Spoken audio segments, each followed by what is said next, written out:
ஊடகங்கள் நினைச்சா என்ன வேணாலும் சொல்லலாம் ஒருத்தரை பத்தி. எப்படி வேணாலும் பண்ணிடுவீங்க. தோழர்களே, நண்பர்களே, திருப்பரங்குன்றம் பிரச்சனையை பொறுத்தவரை தமிழ்நாட்டுக்கு ஒரு நல்ல வாய்ப்பு அப்படின்னு தான் நான் இந்த பிரச்சனையை பார்க்கிறேன்.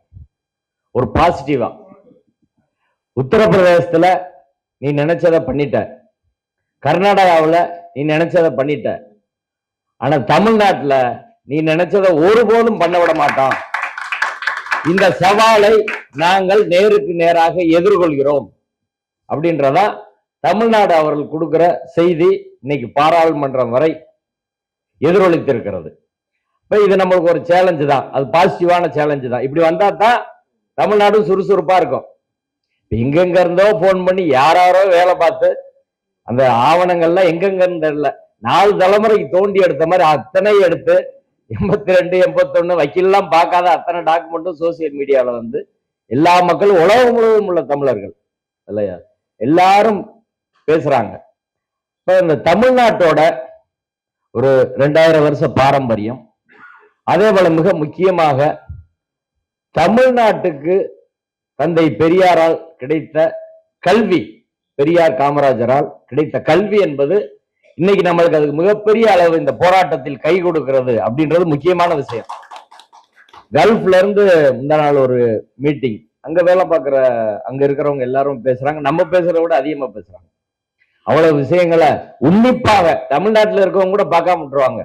ஆனா வெளியில இருக்கவங்க, அமெரிக்காவில் இருக்கிறவங்க, கல்ஃப்ல இருக்கிறவங்க, எல்லா நாட்டில இருக்கிற தமிழர்கள் மிக உன்னிப்பாக எல்லா விஷயங்களையும் கவனித்து இதற்கு ஆதரவாக என்னென்ன முடியுமோ அவங்களால முடிஞ்ச பிரச்சாரங்கள்லாம் பண்றாங்க.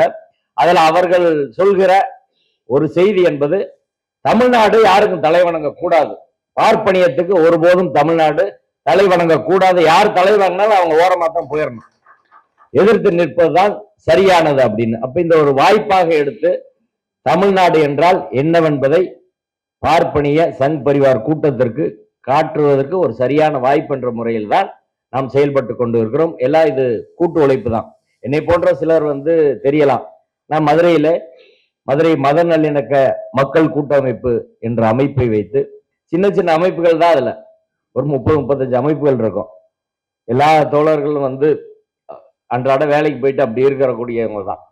அவர்கள் இணைந்துதான் இந்த பிரச்சனையை கிட்டத்தட்ட 1.5 ஆண்டுகள் களத்துல விடாம அவர்களை சமமா ஃபைட் பண்ணிட்டு வந்திருக்கிறோம். அப்ப ஐடியாலஜி சரியா இருந்தா, ஒரு சின்ன கூட்டம் இருந்தா கூட இவர்களை எதிர்கொள்ள முடியும் என்பதற்கான ஒரு உதாரணம் தான் மதுரை மத நல்லிணக்க மக்கள் கூட்டமைப்பு. இந்த அனுபவம் என்பது, இந்த போராட்ட அனுபவம் வந்து தமிழ்நாடு முழுவதும் விரிவுபடுத்தப்பட வேண்டும். எல்லா ஊர்லயும் அது போல ஒரு கூட்டமைப்பு, எல்லோரும் ஒருங்கிணைந்து செயல்படுவது என்பது இனி வருங்காலத்துக்கு தேவையாக இருக்கிறது. அதை இந்த போராட்ட அனுபவத்தின் மூலமாக நாம் புரிந்து கொள்வோம். அடுத்து நம்ம சப்ஜெக்டுக்குள்ள வந்தா, முதல்ல நீதிபதி GR சாமிநாதன் அவர்கள் இந்த வழக்கை ஒரு 2 வாரத்துக்கு முன்னாடி தான் எடுத்து விசாரிக்கிறாரு. அவர் விசாரணை செய்து நீதிமன்றத்துக்கு முதல் நாள் வருகிற போது, ஏன் நீங்க கார்த்திகை தீபம் ஏற்ற வேண்டியதானே அப்படின்னா கோயில் அரசாங்கம் மறுக்கிறாங்க. யாரை பார்த்து பயப்படுறீங்க, எதுக்கு பயப்படுறீங்க அப்படின்னு முதல்ல கேட்டு, அவர் கேட்டதான் பத்திரிகையில செய்தி வந்துச்சு, இல்லைன்னா தெரிஞ்சிருக்காது. யாரை பார்த்து பயப்படுறீங்க அப்படின்னு அவர் கேட்டாரு. அடுத்து நம்ம கேஸுக்குள்ள போயிட்டோம். யாரை பார்த்து பயப்படுறாங்க எல்லாரும் அப்படின்றத அவங்களுக்கு தெரிஞ்சிருச்சு. மக்கள் பிரதிநிதியா யார் வராங்களோ அவங்கள பார்த்து தான் பயப்படுறாங்க. இல்லைன்னா வந்து நிறைய அரசு அதிகாரிகள் உள்கூட்டு வச்சிருக்கிறாங்க. அது ஒரு சிக்கலான விஷயம்தான். இப்ப அந்த வழக்கு விசாரணை அவர் எடுத்த உடனே மதுரை மத நல்லிணக்க கூட்டமைப்பின் சார்பாக தலைமை நீதிபதிக்கு ஒரு புகார் அனுப்புறோம். அந்த புகாரில் ஏற்கனவே இப்பிரச்சனை தொடர்பாக, கார்த்திகை தீபம் தொடர்பாக 2 நீதிபதிகள் அமர்வு தீர்ப்பளித்திருக்கிறது. 2 டிவிஷன் பெஞ்ச் தீர்ப்பு இருக்கு, 2 சிங்கிள் ஜட்ஜ் பெஞ்ச் தீர்ப்பு இருக்கு. 1996 ஒரு ஜட்ஜ் தீர்ப்பு இருக்கு. மொத்தம் இதுல கார்த்திகை தீபம் தொடர்பாக மட்டும், மற்றபடி சொத்து பிரச்சனை, அதற்கப்புறம் ஆடு கோழி வெட்டக்கூடாது, சிக்கந்தர் மலைன்னு கூப்பிடக்கூடாது, இப்படி பல்வேறு வழக்குகள் இருக்கு. அதெல்லாம் ஒரு பக்கம் இருக்கட்டும். கார்த்திகை தீபம் தொடர்பாக மட்டும், தீபம் ஏற்றுவது தொடர்பாக மட்டும் 5 தீர்ப்புகள் இதுக்கு முன்னாடியே இருக்கு. நம்மளுக்கு தெரிஞ்சு இன்னும் எத்தனை இருக்குன்னு தெரியல. இதுல 2 தீர்ப்பு 2 நாளைக்கு முன்னாடி நைட் 12 மணிக்கு தான் கிடைச்சு. அதுக்கு முன்னாடி கிடைக்கல. ஏன்னா அதுல கோயில், அரசாங்கம், சங் பரிவார அமைப்பு இவங்க 3 பேர் தான் இருக்கிறாங்க. அவங்க வெளியில சொன்னாதான் தெரியும். தர்கா கூட இல்ல. அவங்க நிறைய வெளியில சொல்ல மாட்டாங்க. இப்ப நம்ம தான் ஒன்னையும் எடுத்து வெளியில கொண்டு வர வேண்டியது இருக்கு. இப்ப இந்த 5 தீர்ப்புலையும் எல்லா தீர்ப்புமே நீதிபதி 6வது தீர்ப்பு நீதிபதி GR சாமிநாதன் அவர்கள் கொடுத்தது. இந்த 5 தீர்ப்புமே அவர்களுக்கு எதிராக தான் இருக்கு. இப்ப 5 தீர்ப்பை புறக்கணித்து ஒரு நீதிபதி வழக்கை விசாரிக்கிறார். இதுக்கு எதிராக தலைமை நீதிபதிக்கு நம்ம புகார் கொடுக்கிறோம். புகார் கொடுத்துட்டு வழக்கு விசாரணைக்கு முத நாள் பிரஸ் மீட் வைக்கிறோம். மதுரையில் என் ஆபீஸ்ல தான் பிரஸ் மீட் வைக்கிறோம். பிரஸ் மீட் வச்சு தலைமை நீதிபதி கொடுத்த கடிதத்தை வெளியிடுறோம். நீதிபதி GR சாமிநாதன் அவர்கள் இந்த வழக்கை விசாரிக்கூடாது, தலைமை நீதிபதி ஏற்கனவே 2 நீதிபதிகள் தீர்ப்பு கொடுத்திருக்கிறதுனால 3 நீதிபதிகள் அமர்வுக்கு இந்த வழக்கை மாற்ற வேண்டும் அப்படின்னு கோரிக்கை வச்சு கொடுக்கிறோம். அதுக்கு தலைமை நீதிபதி எந்த நடவடிக்கை எடுக்கல. அடுத்த நாள் வழக்கு வருகிறது. அந்த வழக்குல அனைத்து சாதி அர்ச்சகர் மாணவர் சங்கம் ரங்கநாதன் சார்பில் இது கோயிலோட நடைமுறை தொடராது என்பதால் ஆகமம், வேதம் எல்லாத்தையும் படிச்சு இருக்கக்கூடிய அரசால் அங்கீகரிக்கப்பட்ட அர்ச்சகர் என்ற முறையில நாங்க அந்த வழக்கில் போறோம். ஏன்னா ராம ரவிக்குமார் அந்த பெட்டிஷனர், அவருக்கான அது மாதிரியான கோயில் தொடர்பான எந்த தேதி அவர் கிடையாது. அர்ச்சகர் என்ற முறையில நாங்க வழக்கில் இம்ப்ளீட் ஆகிறோம்.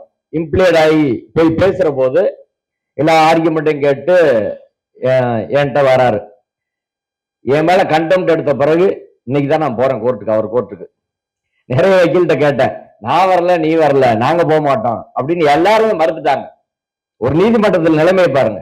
ஒரு நீதிமன்றத்துல ஒரு நீதிபதி விரும்பாத வழக்கை ஃபீஸ் கொடுத்தா கூட அங்க பேசுறதுக்கு முதல்ல ஆள் கிடையாது. நான் போய் பேசின பிறகு சரி இவங்களுக்குள்ள ஒரு பெரிய பிரச்சனை இல்லை போல அப்படின்ட்டு அடுத்தடுத்து வராங்க. அதுக்கு முன்னாடி வரை அப்படியே பயந்துகிட்டே இருந்தாங்க, யாரும் வரமாட்டேன்ட்டாங்க. இப்ப நான் போய் அன்னைக்கு உட்கார்ந்து இருக்கிறேன். 2:15 மணிக்கு வழக்கு வந்தோடனே நீ பார்த்தாரு, ஒன்றும் சொல்லல. மற்றவங்க எல்லாம் கேட்டுட்டு வந்துட்டு அடுத்து எஸ் வாஞ்சிநாதன் பேசுங்கன்னாரு. நான் எந்திரிச்சு வழக்குள்ள விஷயங்களை பேசினேன்.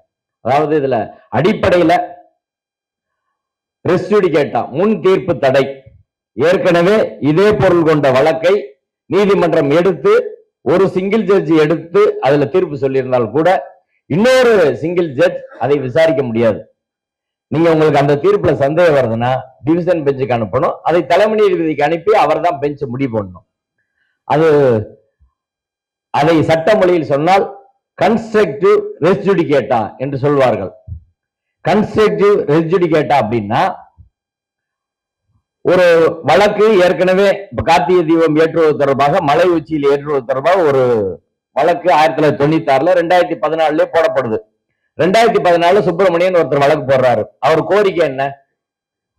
இப்ப உச்சி பிள்ளையார் கோயில் பக்கத்துல நீங்க அந்த இடங்களை புரிஞ்சுக்கணும். இது 3 இடம் இருக்கு. ஒரு 300 வருடங்களாக திருமல் நாயக்கர் காலத்திலிருந்து ஏற்றக்கூடிய இடம், கார்த்திகை தீபம் ஏற்றக்கூடிய இடம் என்பது கருவறை, முருகன் கோயில் கருவறைக்கு நேர் மேலே இருக்கக்கூடிய உச்சி பிள்ளையார் கோயில் பக்கத்துல இருக்கக்கூடிய தீபத்தூண் என்று சொல்லக்கூடிய இடத்துலதான் 300 வருஷமா ஏற்றிட்டு இருக்காங்க.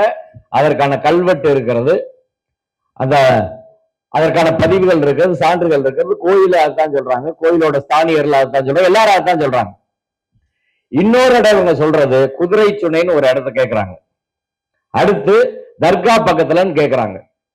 இந்த குதிரை சுனை தர்கா அருகில் உள்ள மலை உச்சி, இது 2 தான் இதுவரை அவங்க கேட்டு வந்தது. 2 வாரத்துக்கு முன்னாடி புதுசா தான் தீபத்தூண் அப்படின்ற விஷயமே வருது. அதற்கு முன்னாடி தீபத்தூண்ன்றது கிடையாது. 23 தீர்ப்பு, 26, 31 பிரிவு கவுன்சில் தீர்ப்பு, அதுக்கப்புறம் 58, 62, 65, 68, 78, 81 இப்படி வரிசையா வழக்கு இருக்கு. 2011, 2014, 2017, 2021, 2024 ஆடுகோழி வெட்டும் வழக்கு வரை கிட்டத்தட்ட ஒரு 17 வழக்குகள் தீர்ப்பு இருக்கு திருப்பரங்குன்றம் தொடர்பா. அந்த 17 தீர்ப்பிலும் எந்த ஒரு இடத்திலும் இப்படி ஒரு தீபத்தூண் இருக்குன்னு அவங்க சொல்லவே இல்லை. கார்த்திகை தீபம் தொடர்பான 5 வழக்குலையும் இப்படி ஒரு தீபத்தூண் இருக்குன்னு சொல்லல. மலை உச்சியில் ஏற்ற வேண்டும். அதாவது தர்கா பக்கத்துல மலை உச்சியில் ஏற்றணும்னு சொல்றாங்க, குதிரை சுனையில் ஏற்றணும்னு சொல்றாங்க. அவ்வளவுதான். இப்ப நீதிபதியிடம் இந்த ஏற்கனவே டிவிஷன் பெஞ்ச் தீர்ப்பு இருக்குது, இது சிங்கிள் ஜட்ஜ் தீர்ப்பு இருக்கு. சுப்பிரமணியன் என்பவர் தாக்கல் செய்த வழக்கை அவர் என்ன சொல்றாருன்னா, நீங்க இப்ப கார்த்திகை தீபம் கோயில் கிட்ட ஏத்துறீங்க, அந்த இடம் இறந்தவர்களுக்கான மோட்ச தீபம் ஏற்றும் இடம். அந்த இடத்துல கார்த்திகை தீபம் ஏற்றுவது ஆகம விதிகளுக்கு புறம்பானது. எனவே இங்க ஏத்தக்கூடாது, மலை உச்சியில ஏத்தணுன்றதா அவர் கோரிக்கை. அந்த வழக்கு நீதிபதி திரு வேணுகோபால் முன்பு விசாரணைக்கு வருகிறது. வேணுகோபால் நீதிபதி கேட்கிறாரு, ஆகமத்துக்கு புறம்பானதுன்னு சொல்றீங்க, டாக்குமெண்ட் கொடுங்க, ஆகமத்தை ப்ரொடியூஸ் பண்ணுங்க, எந்த ஆகமத்துல சொல்லியிருக்கு அப்படின்னு. இந்த ஆகமம்னு சொல்லுவாங்க, ஆனா நம்ம ஆதாரம் கேட்டா என்னைக்கு கொடுத்தது கிடையாது. எந்த ஆதாரமும் கொடுக்கல. கொடுத்தனே அவர் நீதிபதி திரு வேணுகோபால் அவர்கள் 2014 ஆகமத்தை நான் கேட்டேன், எந்த எவிடன்ஸும் கொடுக்கல, கோயில் நிர்வாகம் இந்த இடம் தான் சரின்னு சொல்றாங்க, எனவே ஆகமத்துக்கு புறம்பானது என்று சொல்வதற்கான எந்த டாக்குமெண்ட் இல்லைன்னு சொல்லி தள்ளுபடி பண்ணிடுறாரு. அதற்கு எதிராக 2017 நீதிபதிகள் திரு கல்யாண சுந்தரம், பவானி சுப்பராயன் தலைமையிலான அமர்வுல அதே சுப்பிரமணியன் ரிட் அப்பீல் போடுறாரு. ரிட் அப்பீல் போடுற போது நீதிபதி வேணுகோபால் அவர்கள் சொன்ன ஆகமம் என்ற பாயிண்டை உறுதி செய்து கூடுதலா ஒரு பாயிண்ட் சொல்றாங்க. இங்கே உச்சி பிள்ளையார் கோயில் பக்கத்துல தர்கா நிர்வாகமும் கோயில் நிர்வாகமும் இணைந்து அமைதியான முறையில் பல 10 ஆண்டுகளாக கார்த்திகை தீபம் ஏற்றுக்கிட்டு இருக்காங்க. அந்த அமைதியை, நல்லிணக்கத்தை ஏன் குலைக்க வேண்டும் என்பதற்கான காரணம் எது இவங்க சொல்லல, அதை குலைக்க தேவையில்லை, எனவே இந்த வழக்கை தள்ளுபடி செய்கிறோம் 2017 நீதிபதிகள் கல்யாண சுந்தரம், பவானி சுப்பராயன் சொல்லிட்டாங்க. அதுவும் கார்த்திகை தீபம் தொடர்பான வழக்கு தான். அதுவும் மலை உச்சின்னு கேட்டாங்க. மலை உச்சினாலே இவங்க தர்கா பக்கத்துல இருக்க மலை உச்சி தான். அடுத்து இதே 2014 நம்மளுக்கு அந்த ஜட்ஜ்மெண்ட் இப்பதான் ரீசெண்டா கிடைச்சு. நீதிபதி வேணுகோபால் அவர்களிடம் இன்னொரு வழக்கு வருது. என்ன வழக்குன்னா, போலீஸ் ப்ரொடெக்ஷன் வேணும், நாங்க கார்த்திகை தீபம் மலை உச்சியில் இல்ல குதிரை சுனையில் ஏற்ற போகிறோம். 2014 2 வழக்கு இருக்கு பாருங்க. ஒண்ணு மலை உச்சி சொல்றாங்க, மலை உச்சி தர்கா பக்கத்துல. இன்னொரு வழக்கு குதிரை சுனை என்று இந்த தர்காவில இருந்து 300 மீட்டர் தாண்டி ஒரு இடம் இருக்கு, அந்த குதிரை சுனையில் எங்களுக்கு கார்த்திகை தீபம் ஏற்றுவதற்கு காவல்துறை பாதுகாப்பு தர வேண்டும் என்று காவல்துறைக்கு ஒரு பெட்டிஷன் கொடுக்குறாங்க. கொடுத்தது யாருன்னா, அகில பாரத ஹிந்து மகா சபா, திருநெல்வேலியில் இருக்கக்கூடிய அகில பாரத ஹிந்து மகா சபாவின் துணைத் தலைவர் கணேசன் என்பவர் அந்த வழக்கை தொடுக்கிறார். அந்த வழக்கு நம்பர் ரிட்பெடிஷன் நம்பர் 19-371 2014 4/12/2014 நீதிபதி திரு வேணுகோபால் அவர்கள் தீர்ப்பு சொல்கிறார். அந்த தீர்ப்புல ரொம்ப முக்கியம் என்னன்னா, 1923 அன்னைக்கு உள்ள மதுரை சார்பு நீதிமன்ற நீதிபதி ராம் ஐயர் கொடுத்தது, அதான் ஃபர்ஸ்ட் கேஸ், இந்த சொத்துரிமை தொடர்பான முதல் வழக்கு. அந்த 25/8/1923 மதுரை சார்பு நீதிமன்ற நீதிபதி ராம் ஐயர் சொன்ன தீர்ப்பை அவரு டீட்டெயிலா டிஸ்கஸ் பண்றாரு. அதற்கு பிறகு 1996 ஒரு தீர்ப்பு சொல்றாங்கல்ல, 15 மீட்டர் தள்ளி தர்காவில இருந்து 15 மீட்டர் தள்ளி ஏத்துக்கிற சொல்லிட்டாங்க, அந்த தீர்ப்பை நடைமுறைப்படுத்த வேண்டும் என்பதால் இந்த வழக்கு ராம ரவிக்குமார் சொன்ன வழக்கு. அந்த வழக்கையும் டிஸ்கஸ் பண்றாரு. ரெண்டையும் டிஸ்கஸ் பண்ணி அதுல அவரு சொல்ற ஒரே ஒரு விஷயத்தை மட்டும் நான் வாசிக்கன்னு நினைக்கிறேன். நீதிபதி கடைசியா 32 பாரா இருக்கு, 30வது பாரால சொல்றாரு, எல்லா விஷயத்தையும் சொல்லிட்டு என்ன சொல்றாரு, that apart it is to be noted that no religion prescribes that prayer should be performed by disturbing the peace of others, and in fact others' rights are also required to be honored and respected in the considered opinion of this court. இவர் நீதிபதியா, இப்ப தீர்ப்பு கொடுக்கிறவங்க நீதிபதியா சொல்லுங்க? மற்றவங்களை disturb பண்ணி நீ ஒரு மத வழிபாட்டு சடங்கு நடத்தணுமா? அப்படி நடத்தலாமா? அது சரியா? மற்றவங்க உரிமையை மதிக்கிறது அப்படின்றதுதான் ஒரு மதத்துல ஒரு சரியான ஒரு நடைமுறை. உண்மையில ஆன்மீகவாதி என்ன நினைப்பாங்க? அதை நீதிமன்றம் வந்து சொல்லி இந்த வழக்கையும் தள்ளுபடி பண்றாங்க. இந்த வழக்குல இன்னொரு முக்கியத்துவம் என்னன்னா, இவங்க 2005ல ஒரு பீஸ் கமிட்டி இருக்கு, தர்காவே ஒத்துக்கிட்டாங்கன்னு ஒன்று சொல்றாங்கல்ல, அந்த பொய் இந்த வழக்குல உடைக்கப்படுகிறது. இந்த வழக்குல வேற 15ல 25/11/2014 நடைபெற்ற சமாதான கூட்டத்தில் எடுக்கப்பட்ட முடிவுகள். திருப்பரங்குன்றத்துல 5/12/2014 சென்ற ஆண்டில் தீபம் ஏற்றும் இடமான உச்சி பிள்ளையார் கோயில் மண்டபத்தில் கடந்த ஆண்டுகளைப் போல இந்த ஆண்டும் திருக்கார்த்திகை தீபம் ஏற்ற வேண்டும் என தீர்மானிக்கப்பட்டது. இது முதல் தீர்மானம், ஆர்டிஓ முன்னாடி நடந்த மீட்டிங், எல்லா தரப்பும் சேர்ந்து. இரண்டாவது, அடுத்து வரும் ஆண்டில் மலை உச்சியில் உள்ள தீபத்தூணில் தீபம் ஏற்றும் வகையில் 1996ஆம் ஆண்டு உயர்நீதிமன்ற தீர்ப்பின்படியும் இந்து முன்னணி மற்றும் பாரதிய ஜனதா கட்சியினர் மற்றும் பக்தர்களின் கோரிக்கை தொடர்பாகவும் அரசுக்கு 1 மாத காலத்திற்குள் தெரிவித்து ஒரு குழு அமைத்து மாவட்ட ஆட்சித்தலைவர் மூலமாக இந்து சமய அறநிலையத்துறை ஆணையருக்கும் அரசு செயலருக்கும் அறிக்கை அனுப்பி அரசின் முடிவின்படி நடந்து கொள்வது என தீர்மானிக்கப்பட்டது. இது 2014. 2005ல ஒத்துக்கிட்டாங்கன்னா 2014 நீங்க குழு போடணும்னு சொல்றீங்க. இந்த பீஸ் கமிட்டி ப்ரொசீடிங்ஸை பொறுத்தவரை நீதிபதி திரு ஜி.ஆர். சுவாமிநாதன் அவர்கள் தீர்ப்பே மிக தெளிவா இருக்கு. பீஸ் கமிட்டிக்கு வந்து லீகலா என்போர்ஸ் பண்ண முடியாது. சமாதான கூட்டத்தில் ஒரு முடிவு எடுக்கிறாங்கன்னு வைங்க, அதை சட்ட உரிமையாக பீஸ் கமிட்டி உங்களுக்கு புது உரிமை எதையும் கொடுத்துறாது. நீங்களா கோர்ட் தீர்ப்பு ஒண்ணு இருக்கு, இல்ல கோயில் நடைமுறை ஒண்ணு இருக்கு, அதிகாரிகள் கூடி 2 தடவை முடிவு செஞ்சு நீங்க இதை மாத்திக்கங்க அப்படின்னு முடிவு பண்ணா அது செல்லுமானா செல்லாது. நீதிமன்றத்தில் அதை ஏற்க மாட்டார்கள்.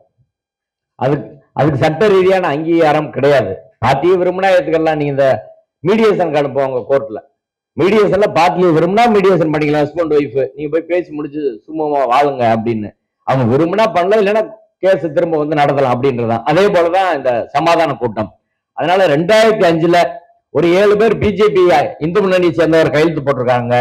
தர்காவில இருந்து சீல் இல்லாம ஒரு கையெழுத்து இருக்கு, அது யாரு கையெழுத்துன்றது தர்கா டிஸ்பியூட் பண்றாங்க. இது ஒரு பிரச்சனை. அந்த பீஸ் கமிட்டியை வச்சு அவர்கள் செய்கிற ஒரு வித்தை என்பது எடுபடாது. 2014 தீர்ப்புல அந்த விஷயம் சொல்லப்பட்டு இருக்கிறது, கமிட்டி போடுறதுன்னு. ஆனா அதுக்கப்புறம் அது நடக்கல. இந்த 2014 தீர்ப்பு, 2014ல 2 தீர்ப்பு இருக்கு. ஒன்னு ஆகம சுப்பிரமணியன் என்பவர் போட்டது, இன்னொன்னு கணேசன் போட்டது. இந்த 2 தீர்ப்பையும் நீதிபதிட்ட இருக்கு அப்படின்னு சொல்லி கன்ஸ்ட்ரக்டிவ் ரெஜுடிகேட்டா அப்படின்னா, நீங்க ஏற்கனவே ஒரு வழக்கில் ஒரு பிரச்சனை தீர்க்கப்பட்டு மறுபடியும் அந்த வழக்கு பிரச்சனையை ரீஎஜிடேட் பண்ணக்கூடாது. ரீஎஜிடேட் வெதர் டைரக்ட்லி ஆர் இன்டைரக்ட்லி ரெண்டுமே பண்ணக்கூடாது.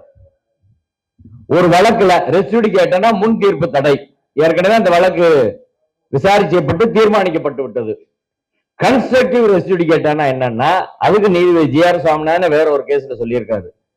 நீங்க ஒரு வழக்கு தாக்கல் செய்கிற போது எல்லா கிரவுண்டையும் எடுக்கணும். ஒவ்வொரு வருஷம் ஒரு கிரவுண்ட் எடுக்க முடியாது. அப்பயே நீங்க இந்த தீபத்தூன்னு சொல்லியிருக்கணும், இந்த இடம்னு சொல்லியிருக்கணும், அப்படி என்னென்ன கிரவுண்ட் இருக்கோ எல்லாத்தையும் எடுக்கணும். உதாரணத்துக்கு எடுத்துக்கிட்டா பாபர் மசூதி தீர்ப்பு இருக்கு, சுப்ரீம் கோர்ட் வரை நீங்க முடிஞ்சு போச்சு. இப்ப இஸ்லாமியர்கள் தரப்புல நாங்க 2-3 கிரவுண்டை மறந்துட்டோம், அந்த இடம் மாத்தி போட்டோம், சர்வே நம்பரை மாத்தி போட்டோம், அதனால புதுசா இன்னொரு கேஸ் போடுறோம் அப்படின்னு தொடங்கி நான் 1ல இருந்து தொடங்கி இப்ப வர முடியுமா சொல்லுங்க? நீதிமன்றம் ஏத்துக்கிறோமா? காஷ்மீர் பிரச்சனையில தீர்ப்பு சொல்லிருச்சு கோர்ட்டு. காஷ்மீர் பிரச்சனை நாங்க ரிட் ஃபைல் பண்ணும்போது சிலதை விட்டுட்டோம் அப்படின்னு சொல்லி ஒரு வழக்கு போட்டு அதை இன்னொரு நீதிபதி எடுத்து ஆமாமா அதுல சிலதை விட்டுட்டாங்க, அந்த தீர்ப்பு இந்த தீர்ப்பு அதுல கேட்காத சில கோரிக்கை இதுல இருக்கு, அதனால அந்த நீதிபதி தீர்ப்பு செல்லாது அப்படின்னு ஒரு நீதிபதி சொன்னா சுப்ரீம் கோர்ட் ஏத்துக்கிறோமா? அதுதானே ஜி.ஆர். சாமிநாதன் செஞ்சாரு. கன்ஸ்ட்ரக்டிவ் ரெஜுடிகேட்டா நீங்க டைரக்ட் இன்டைரக்டா கூட பண்ண முடியாது அப்படின்றதான். ரீஎஜிடேட் பண்ண முடியாது, இன்டைரக்டா பண்ண முடியாது. இப்ப அதான் நடந்திருக்கு. ரீஎஜிடேட் பண்ணியிருக்காங்க, இன்டைரக்டா பண்ணியிருக்கிறாங்க. இதை நீதிபதியிடம் சொல்லிட்டு உச்ச நீதிமன்ற தீர்ப்புகள் 4-5 தீர்ப்புகளை நான் சொன்னேன், அதுக்குள்ள டீட்டெயிலா போக வேண்டியதில்லை, அதையெல்லாம் கொடுத்தோம். அடுத்து ஜுடிஷியல் டிசிப்ளின். 2 நீதிபதிகள், 2 பெஞ்ச் இருக்கு, டிவிஷன் பெஞ்ச் 2017ல. நீதிபதிகள் கல்யாண சுந்தரம், பவானி சுப்பராயன் தலைமையிலான அமர்வு, நீதிபதிகள் M.M. சுந்தரேஷ், சதீஷ்குமார் தலைமையிலான அமர்வு. MM சுந்தரேஷ் அவர்கள் இன்னைக்கு சுப்ரீம் கோர்ட் ஜட்ஜா இருக்காரு, கொலிஜியத்துல இருக்காரு, மூத்த நீதிபதி உச்ச நீதிமன்றத்துல. அவர் 2017 தீர்ப்பு கொடுத்திருக்கிறாரு. அந்த தீர்ப்புலயும் ரெண்டு பேரும் என்ன சொல்றாங்கன்னா, அதான் போலீஸ் ப்ரொடெக்ஷன் கேட்ட தீர்ப்பு. வேணுகோபால் அவர்கள் தீர்ப்பை வாசிச்சல, இதன் பேர்ல அப்பீல். அந்த அப்பீல்ல சுந்தரேஷ் பெஞ்சில் வருது. அவங்க என்ன சொல்றாங்கன்னா, கோயில் நிர்வாகம் எதனால் முடிவு பண்ணிக்கங்க, ஆனால் அப்படி முடிவு செய்கிற போது லா அண்ட் ஆர்டர், சமூக நல்லிணக்கம், மத நல்லிணக்கம் என்பதை மனதில் வைத்து நீங்கள் முடிவு பண்ணணும், வேற எதுவும் பண்ணக்கூடாது என்று இந்த தீர்ப்பை உறுதி செய்கிறார்கள். அதுக்கு அப்பீல் போல, கல்யாண சுந்தர பெஞ்சுக்கு அப்பீல் போல. அப்படின்னா என்ன, இன்னைக்கு உச்ச நீதிமன்ற தீர்ப்பு போல இட் அட்டைன்ஸ் ஃபைனாலிட்டி.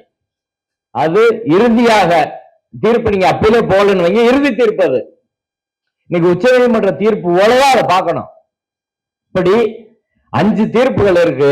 இந்த 5 தீர்ப்பு மீறி நீதிபதி GR சாமிநாதன் செயல்படுறாரு. அவர்கிட்ட நான் இதே கொடுத்து ஜுடிஷியல் டிசிப்ளின் அப்படின்னு சொல்லி நான் சொன்னேன். சொல்லிட்டு ஒரு தீர்ப்பு மட்டும் வாதிச்சேன். அவர் சொன்னாரு, ஏன் அந்த கரூர் எச்சில் விலை சாப்பிட்ற கேஸ் இருக்குல்ல, அந்த ஜட்ஜ்மெண்ட்டை கொடுங்க, அதுல தானே நல்ல கிளாஸ் எடுத்திருக்காங்க, ஜுடிஷியல் டிசிப்ளின் தான் என்ன அப்படின்னு என்கிட்ட கேட்டாரு. ஏன்னா அந்த வழக்கில் நான் தான் அப்பீல் போட்டு அவர் உத்தரவு செட்ட செய்யாச்சு, அவர் தீர்ப்பு ரத்து செய்யப்பட்டது.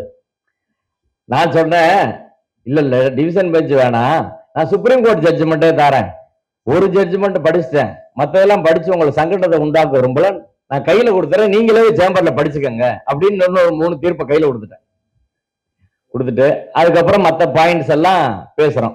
முக்கியமா என்ன சொல்றோம்னா 2 விஷயம். ஒண்ணு, டிஸ்பியூட்டர் கொஸ்டின் ஆஃப் ஃபேக்ட் அப்படின்றத ரிட்ல முடிவு பண்ண முடியாது. அந்த தூண் தீபத்தூணா, கார்த்திகை தீபத்தூணா, சர்வே தூணா, இதை ரெட் பெடிஷன்ல முடிவு பண்ண முடியுமானா முடிவு பண்ண முடியாது. அந்த இடம் யாருக்கு சொந்தம், தர்கா எங்களுக்கு சொந்தம்ன்றாங்க, கோயில் எங்களுக்கு சொந்தம்ன்றாங்க.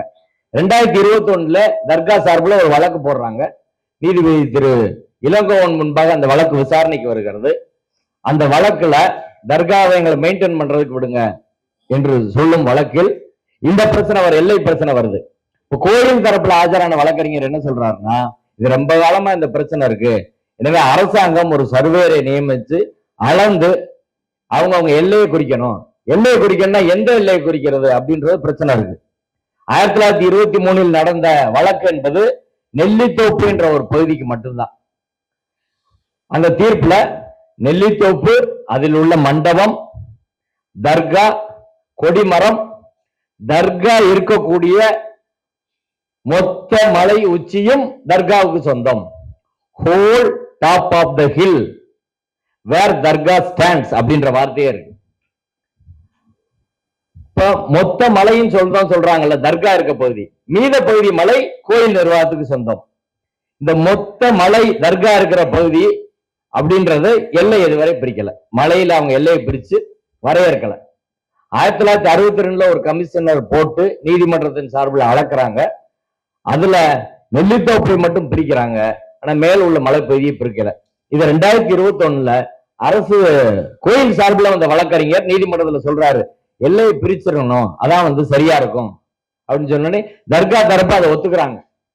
ஒத்துக்கிட்டு நீதிபதி சொல்றாரு, இது எல்லையை முறையா திரும்ப அளந்தா தான் இந்த பிரச்சனை என்பது தீர்க்கப்படும் அப்படின்னு சொல்றாரு. கவர்மெண்ட் இப்ப போய் அளந்தா அது தேவையில்லாத பிரச்சனைக்கு வழிவகுக்கும் அப்படின்னு சொன்னதுனால அது அப்படியே நின்று போச்சு 2021. இப்ப அது இது எதனால நான் சொல்றேன்னா, டிஸ்பியூட்டட் கொஸ்டின் ஆஃப் ஃபேக்ட், எல்லையில் யார் எல்லையில அது இருக்கு. இது நீதிமன்றத்துல தர்கா தரப்பு வைக்கலன்னு சொன்னாங்க, வக்ஃபோர்டுன்னு சொன்னாங்க, வக்ஃபோர்டு சொத்து அவங்களும் சொன்னாங்க. ஆனால் நீதிபதி அதையும் கேட்கல, இந்த வாதத்தையும் அது தீர்ப்புல டிஸ்கஸ் பண்ண கூட கிடையாது, அப்படியே வாங்கி வச்சுட்டார். அடுத்து இது போல பல்வேறு வாதங்களை நீதிமன்றத்தில் சொல்றோம், எல்லாத்தையும் கேட்டுக்கிட்டாரு, பொறுமையா கேட்டு அடுத்து என்கிட்ட கேட்டாரு, வாஞ்சிநாதன் கவர்மெண்ட் அட்வொகேட் கரெக்டா அறிக்கை பண்ணாரா, ஏன்னா அடுத்து இது மாதிரி மீட்டிங்ல பேசிடுவோம். நான் பேசாம இப்படியே நின்னேன். சொல்லுங்க, கவர்மெண்ட் அட்வொகேட் கரெக்டா பேசினாரா பேசலையா? ஏஏஜி வீரகதிரவன் தான் அன்னைக்கு ஆஜரானது. 2-3 வழக்குல அவர் சரியா பேசலன்னு நம்ம வெளியில பேசியிருக்கோம். அதனால கேட்கிறாரு, அவர் சொல்லுங்க அப்படின்னு. நல்லா தாங்க பேசினாரு அப்படின்னு சொன்னேன். ரைட்டு. 2வது, இந்த நான் கோயிலுக்கு இப்ப போக போறேன், சரியா? கோயிலுக்கு போக போறேன், மலையை வந்து ஆய்வு பண்ண போக போறேன். நான் என் மனைவி முருக பக்தர், அவங்களோட நான் போவேன், நீங்க மீடியாவில் பேசிடாதீங்கன்னு சொன்னார். நான் சொன்னேன், எனக்கு உங்களோட பிரச்சனை வந்து பர்சனல் கிடையாது, எனக்கு உங்களோட பிரச்சனை ஐடியாலஜி, உங்க ஐடியாலஜிக்கு எனக்கு தான் பிரச்சனை அப்படின்னு சொன்னேன். சரின்னு கேட்டுட்டார், அவ்வளவுதான். அன்னைக்கு முடிஞ்சிருச்சு. அன்னைக்கு தான் தர்காவை பார்ட்டியா சேர்க்கிறாரு. அதுவரை தர்கா பார்ட்டியே கிடையாது வழக்குல. புதன்கிழமை போறாரு, அன்னைக்கு தான் பார்ட்டியா சேர்க்கிறாரு. அடுத்த வியாழக்கிழமை வழக்கு தர்கா தரப்புல இருந்து வருது.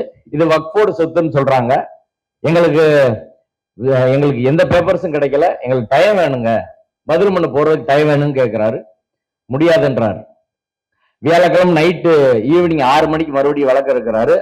தர்கா தரப்புக்கு ஆஜரான ஒரு வழக்கறிஞர், மூத்த வழக்கறிஞர் மோகன் சென்னையில இருந்து வீடியோ கான்பரன்ஸ்ல வராரு. செவ்வாய்க்கிழமை அவர் வழக்கு விசாரணைக்கு வரும்போது ஆன்லைன்ல வந்து மோகன் என்ன சொன்னாருன்னா, இங்க பாருங்க, நீங்க அவசரமா இதை எடுக்கிறீங்க, 100 வருஷம் பிரச்சனை, இது அவசரமா இப்படி விசாரிக்க வேண்டிய என்ன தேவை அவசியம் இருக்கு? உங்க போர்ட்போலியோ இந்த வாரம் வெள்ளிக்கிழமையோட முடியுது, அப்படி வந்து நீங்க விசாரிக்க வேண்டிய அவசியம் தேவையும் கிடையாது, எனக்கு பேப்பரே கிடைக்கல இது வரையும், அதனால நீங்க இதை விசாரிக்க கூடாது, நீங்க வாய்தா போடணும் அப்படின்னாரு. சரி, நீங்க வியாழக்கிழமை நேர்ல வாங்க அப்படின்னு சொன்னாரு. நான் நேர்ல வந்தாலும் இதைத்தான் சொல்லுவேன்னு அவர் சொன்னார். அப்படியே அவருக்கு டென்ஷன் ஆயிடுச்சு. ஒண்ணு நெக்ஸ்ட் கேஸ்ன்ட்டாரு. அடுத்த கேஸுக்கு ஒரு வக்கீல் போனா அவன் செத்தான், அவனை போட்டு கொன்னு விரட்டி விட்டாரு. அடுத்த வியாழக்கிழமை காலையில இருந்து எல்லாம் அப்படியே இருக்கிற 2 ஆளுக்கும் போட்டாரு, வரவே இல்லை.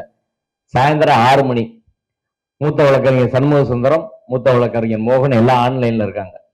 கிளர் கூப்பிட்டு அந்த ஆன்லைன் ஆஃப் பண்ணிட்டார். அவர் மோகன் என்னைய இரிட்டேட் பண்ணிட்டாரு, அதனால வந்து எனக்கு ரொம்ப இதாயிருச்சு, அதனால ஆஃப் பண்ணு, நான் காலையில இருந்து உட்கார்ந்து இருக்கேன்ல, எனக்கு சுகர் இருக்கு, பிபி இருக்கு, எல்லா பிரச்சனையும் இருக்கு, அதனால வந்து இரிட்டேட் பண்ணா என்னால ரொம்ப பிரச்சனையாயிரும், நாளை காலைல ஃப்ரெஷ்ஷா அவங்க வரட்டும், அப்ப நான் டீல் பண்ணிக்கிறேன்ட்டாரு. ஆஃப் பண்ணிட்டாங்க. ஆஃப் பண்ணிட்டு அடுத்த நாள் மோகன் நேரம் வந்தாரு. வந்து, உங்களுக்கு அநேகமா நீ சுகர் லெவல் கரெக்டா இருக்குன்னு நினைக்கிறேன் அப்படின்னு, அதனால காலையில நீங்க உற்சாகமா வேற கொஞ்சம் இருப்பீங்க, அதனால இப்ப பேசலாம்னு நினைக்கிறேன் அப்படின்னு சொல்லி பேசினாரு. பேசி அவர் என்ன, தினமரில் ஒரு செய்தி வந்திருக்கு, நீதிபதி இப்படிதான் தீர்ப்பு கொடுப்பாரு, அதுக்கப்புறம் கோயில்ல அங்க போய் தீபம் ஏற்றிடலாம்னு சொல்லியிருக்கிறாங்க, தினமலர்ல சொல்லியிருக்காங்க, நான் ஒண்ணும் சொல்லல, அப்படிதான் என்னவோ தெரியல, எங்களுக்கு டைம் கொடுங்க அப்படின்னு அவர் கேட்டார். தர்கா தரப்புல வக்ஃபோர்டு தரப்புல வந்த வழக்கறிஞரும் 4 வழக்கு இருக்குங்க, பேப்பரை எங்களுக்கு இதுவரை கிடைக்கல, எங்களுக்கு டைம் கொடுங்க, பதில் மனு போடணும், சொத்து எங்க சொத்து, நாங்க பதில் மனு போடணும், அது தீபத்துனா சர்வே கல்லான்னு முடிவு பண்ணணும்னு அவரும் சொன்னார். ஆனா நீதிபதி எதையுமே கேட்கல. 28ஆம் தேதி அவர் ரிசர்வ் பண்றாரு. ஏன் ரிசர்வ் பண்றாருன்னா, அவருக்கு அன்னைக்கோட போர்ட்போலியோ முடியுது. ஹெச்ஆர்என்சி வழக்குகளை விசாரிக்கக்கூடிய போர்ட்போலியோ அவர் வந்து 3 மாதத்துக்கு ஒரு தடவை போர்ட்போலியோ ஜட்ஜஸ் மாறுவாங்க. அந்த 3வது மாதம் முடிவு டிசம்பர் 1ஆம் தேதி அவர் கிடையாது, வேற ஜட்ஜி வந்துடுறாரு. அப்ப 28ஆம் தேதி அவர் முடிச்சாகணும். இதையும் மோகன் சொல்றாரு, எங்க காலண்டர் எப்பங்க வந்துச்சு, கார்த்திகை என்னைக்குன்னு அவனுக்கு தெரியும்ல, ராம ரவிக்குமாருக்கு கார்த்திகை டிசம்பர் 3ஆம் தேதி வரும்னு சொல்லி 1 வருஷத்துக்கு முன்னாடி அவனுக்கு தெரியும்ல, சித்திரை மாசத்துக்கு முன்னாடியே காலண்டர் வந்துருது, முதல் வருஷம் பங்குனிலே வந்துருது. இப்ப கடைசியில உங்ககிட்ட வந்து இப்படி போடுறாங்க, இது எப்படி சரியா இருக்கும்? அதனால இது இந்த நடந்தது எதுவுமே சரி கிடையாது, நீங்க அதனால எங்களுக்கு டைம் கொடுக்கணும்னாரு. அவர் எதையும் காதுல வாங்காம பதில் மனுக்கு ஒரு உயர் நீதிமன்ற ரிட் விதிமுறைகளின்படி 4 வாரம் டைம் கொடுக்கணும். டயத்தை குறைச்சு கூட கொடுக்கலாம், 1 வாரத்தில் தரேன், 2 வாரம் கூட சொல்லலாம். ஆனால் அவன் பதில் மனு வாங்காம ஒரு வழக்கில் முடிவு எடுப்பது என்பது எந்த நீதிபதியும் செய்ய மாட்டாங்க. இவர் தள்ளி போட்டிருப்பாரு, ஆனா அவர் போர்ட்போலியோ முடிவு வேற ஜட்ஜிட்டு போயிடும். இப்ப நம்ம கேள்வி என்னன்னா, எல்லா நீதிபதியும் ஒண்ணுதானே, அவங்க சொல்ற மொழியில யாரு விசாரிச்சா என்ன, சட்டப்படி சொல்லட்டும், நானே விசாரிப்பேன் அப்படின்னா இந்த வழக்குல ஏன் அப்படி அதீத ஆர்வம் காட்ட வேண்டும் அப்படின்ற கேள்வி வருதா இல்லையா? இது ஒண்ணு. 2வது விஷயம், இந்த வழக்குல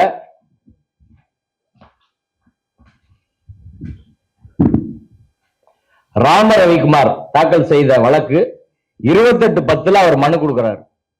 அவர் மனுவில் ஒரு வேடிக்கை என்னன்னா, தீபத்தூண்ல கார்த்திகை தீபத்தூண்ல மசூதி பக்கத்தில் இருக்கக்கூடிய தர்கா பக்கத்தில் இருக்கக்கூடிய கார்த்திகை தீபத்தூணில் ஏற்ற வேண்டும் அவர் மனுவிலே கேட்கல. அவர் என்ன கேட்கிறாருன்னா, வழக்கமா கோயில்ல பாரம்பரியமா எந்த இடத்துல ஏத்துவீங்க அங்க ஏத்துங்கன்னு கேட்கிறாரு.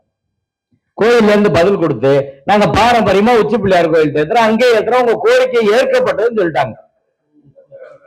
அவர் கோரிக்கை அவங்க ஏத்துக்கிட்டாங்க. ஏத்தப்புறம் அவர் கோர்ட்டுக்கு போறாரு, என் கோரிக்கை ஏத்தது தப்புன்னு கோர்ட்டுக்கு போறாரு. அந்த வழக்கு தான் தீர்ப்பு. அவர் கோரிக்கையை ஏத்துக்கிட்டாங்க. நாங்க அதை படிச்சே காட்டணும். முதல் நாள் வரும்போது கவர்மெண்ட் தரப்புல நாங்க எல்லாரும் படிச்சுக்கிட்டு பாருங்க. பெட்டிஷன் போட்டவர் ராம ரவிக்குமார். அவர் என்ன சொல்லியிருக்காரு? கார்த்திகை தீபத்தூண் எங்கேயாவது சொல்லியிருக்காரா? தர்கா பக்கத்துல ஏத்துங்கன்னு சொல்லியிருக்காரா? எதுவுமே சொல்லல.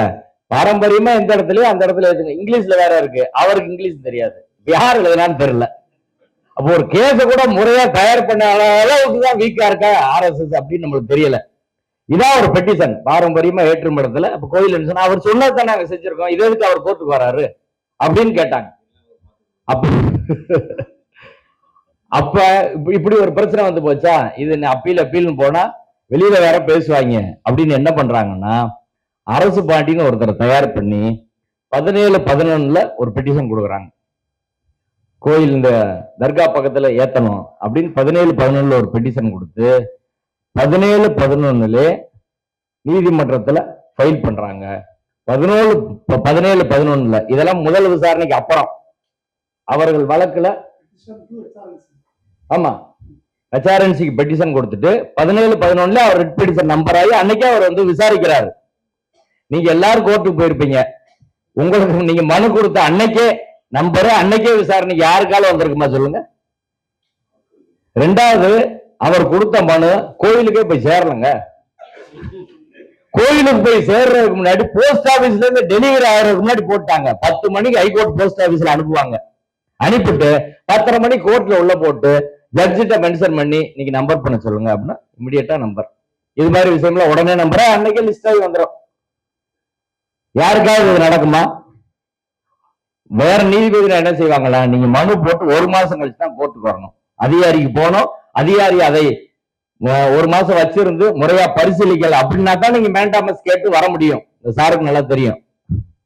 அப்ப அடிப்படையில அந்த முறை எதுவுமே பின்பற்றப்படாமல் 17ஆம் தேதி கொடுத்துட்டு அவன்கிட்ட போறதுக்கு முன்னாடி இங்க வந்து ஃபைல் பண்றாங்க. அது நம்பராது. இன்னொன்னு 16 கொடுக்குறாங்க. 16ஆம் தேதி கொடுத்துட்டு 18ஆம் தேதி அந்த வழக்கு போடுறாங்க. 19ஆம் தேதி ஒரு மனு கொடுக்குறாங்க. 17 வந்து அரசு பாண்டி, 16 பரமசிவம், 19 கார்த்திகேயன். 19 கொடுத்து 21 ஒரு பெட்டிஷன்ல என்ன குறை இருக்கோ அடுத்தடுத்த பெட்டிஷன்ல அதை வந்து சேர்த்துக்கிட்டே வராங்க. நம்ம ஆர்கியூமெண்ட்ல சொல்றோம்ல, இவங்களை தர்காவை சேர்க்கலன்னா அதை சேர்த்து ஒண்ணு போடுறது, வக்ஃபோட சேர்க்கலன்னா அதையும் வந்து ஒண்ணு போடுறது. இதுல பாயிண்ட் விட்டீங்கன்னா அது ஒரு வழக்குல ஒரு வழக்கு தாக்கல் செஞ்சனையும் வாதம் எல்லாம் தொடங்கி இதுல இந்த குறை இருக்கு, இந்த லேக்கனம் இருக்குன்னா அதை ஃபில் பண்ற மாதிரி அடுத்தடுத்த பெட்டிஷன் போட்டு வர முடியுமாங்க? அப்படி போட்டு அதை நீதிமன்றம் அனுமதிக்க முடியுமா? ஆனா அனுமதிச்சிருக்காரு. அனுமதிச்சு 19/11 கடைசியான ஒரு வழக்கு 28ஆம் தேதி தீர்ப்புக்காக ஒத்திவைப்பு. இது எங்கேயாவது நடக்குமா சொல்லுங்க? நீதிமன்ற நடைமுறை, இந்த வழக்கு விசாரித்த நடைமுறையே முறைகேடா நடந்திருக்குன்னு சொல்றேன். ஒரு ஃபேரான முறையில் இந்த வழக்கு விசாரணை முறையே நடக்கல. ரெண்டாவது, தீர்ப்பை பொறுத்தவரை ஏற்கனவே சொன்னதுதான். அந்த தீர்ப்புல எந்த இடத்துலையும் இவர்கள் காலங்காலமாக இங்க தீபம் ஏற்றி இருக்கிறாங்க, அவங்க வெளியில பேசுறாங்கல்ல, 6ஆம் நூற்றாண்டுல ஏற்றினாங்க, வெள்ளக்காரன் முன்னாடி 2ஆம் உலகப் போர் காலம் வரை ஏத்துனாங்க. இது எதையுமே அவங்க நீதிமன்றத்தில் சொல்லல, எந்த பாயிண்டையும் சொல்லல. ஒரே ஒரு பாயிண்ட் வந்து சொன்னாங்க நீதிமன்றத்தில், ஒரு பெரிய டைப் செட் ஒரு 380 பக்கத்துக்கு போட்டாங்க. அதுல ஒரு டாக்குமெண்ட் போட்டாங்க.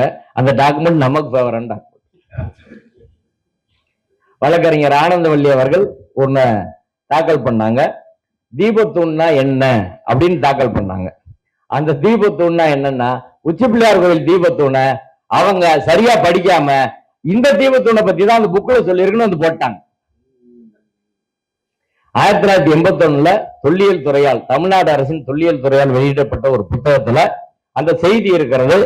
அந்த செய்தியில என்ன சொல்றாங்கன்னா, பாருங்க, இதான் கோயில். இந்த கோயிலுக்கு நேர் மேல இருக்கக்கூடிய இந்த இடம் தான் உச்சி பிள்ளையார் கோயில் மண்டபம். இங்கதான் ஒரு தீபத்தூண் இருக்கு. இதான் அந்த தீபத்தூண். இந்த தீபத்தூண்ல இங்க ஒரு அனுமார் சிலை இருக்கு. இது கீழே ஒரு கல்வெட்டு இருக்கு. அவங்க வந்து டாக்குமெண்ட் கோர்ட்ல போடுறாங்க. அந்த டாக்குமெண்ட்ல என்ன இருக்குன்னு நான் படிக்கிறேன். தீபத்தூண் மலை அடிவாரத்திலிருந்து மலைக்கு சென்றால் பாதி வழியில் தீபத்தூண் ஒன்று இருப்பதை காணலாம். இந்த தூண் நாயக்கர் காலத்தது. இங்கதான் நீங்க முக்கியம். பாதி வழியில் தீபத்தூண். அவங்க கேட்கறது எங்க? மலை உச்சி. இது பாதி வழியில்.